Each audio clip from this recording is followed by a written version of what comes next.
know what it is that but I'm saying life is more than the external things, because it's a matter of God in your heart leading and guiding you in how to think about life. Rejoicing, relating, loving, forgiving. So this is our subject. Notice something about David. He's humble, and he's there, and he's like constantly saying, like all the time in these chapters, we're going to look at them in a minute, and this is in big pieces, and I want you to study it for yourself from 1 Samuel, 17, 18, 19, 20, through to 31. You can go into 2 Samuel in those chapters up through. You can read the whole story of David. It's amazing how many chapters are about David. And also Saul. From chapter 9 to 31 is about Saul and David.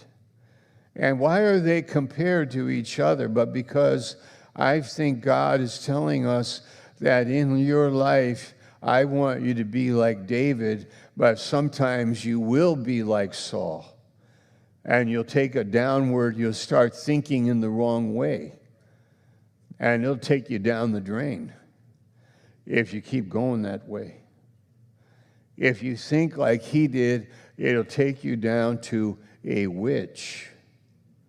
And further, on the battlefield, he took his life. He lost hope. He lost his inside life.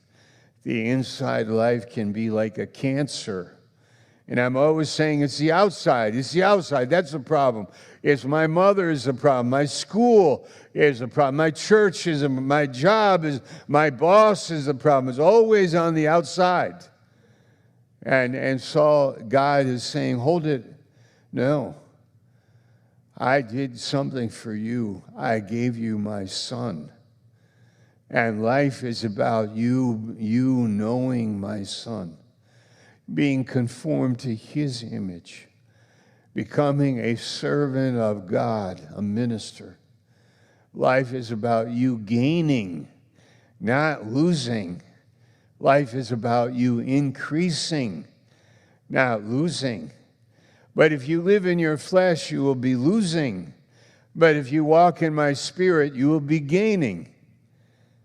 If you live in your flesh, you will be losing. There'll always be something that'll just be stealing from you.